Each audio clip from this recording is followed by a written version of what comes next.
Oke, bismillah. Kita awali etika komunikasi dengan mbahnya filosof Aristoteles.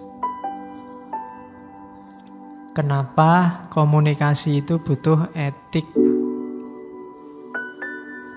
Jadi Aristoteles ini punya teori, mungkin orang pertama yang berteori tentang retorika.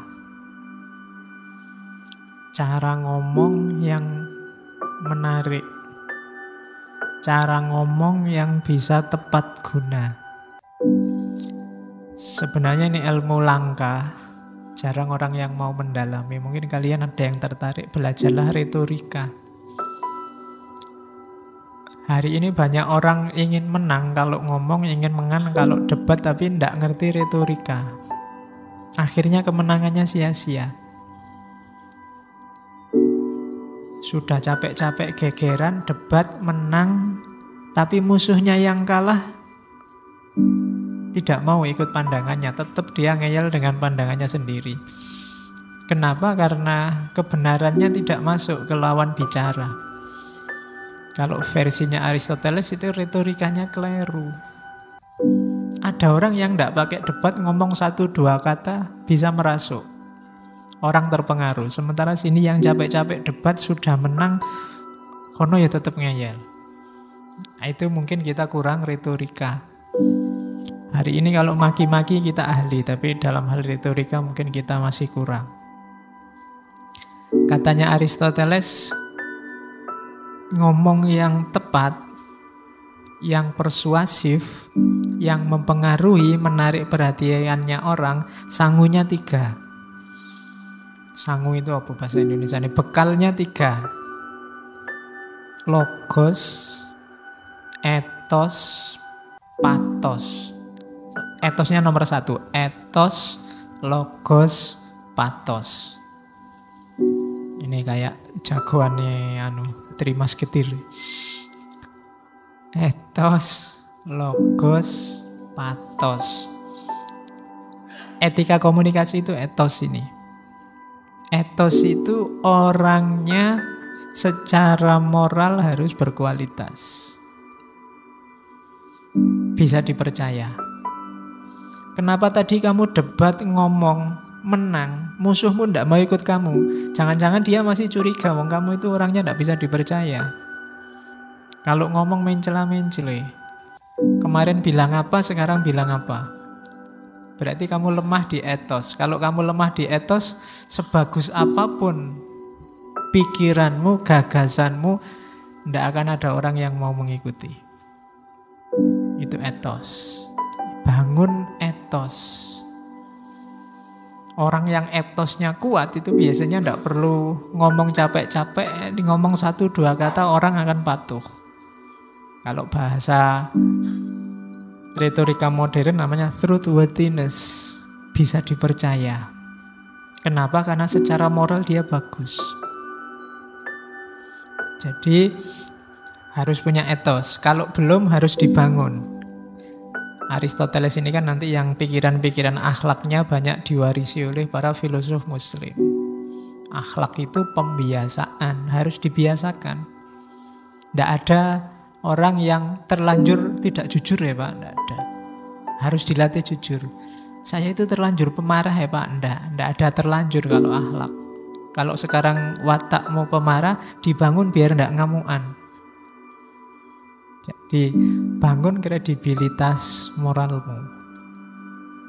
Nah, itu sangunya sebelum nanti komunikasi. Kalau orang sudah tidak percaya kamu dulu, ngomong apapun orang ya tidak percaya. Sebagus apapun isinya, sebaik apapun isinya, orang tidak akan mau ikut. Kenapa? Karena lihat kamu yang ngomong. Oh, itu harus dibangun. Ya kayak model kamu kalau tiba-tiba bilang kita harus selalu mendekatkan diri pada Allah, mungkin orang tidak percaya potonganmu. Modelmu kayak ngono wae kok ngomong mendekatkan diri pada Allah. Kenapa? Kamu harus bangun etos dulu. Kalau nasihati orang jadi soleh, ya kamu soleho dulu.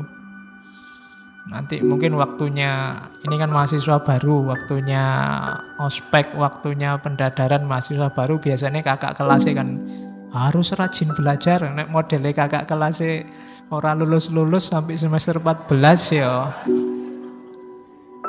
Adik kelasmu cuma geleng-geleng, Allah mungkin gitu.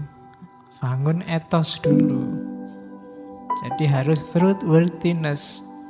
Bisa dipercaya dirimu seperti apa, nanti kalau menasihati orang, ngomong ke orang lain bisa langsung masuk.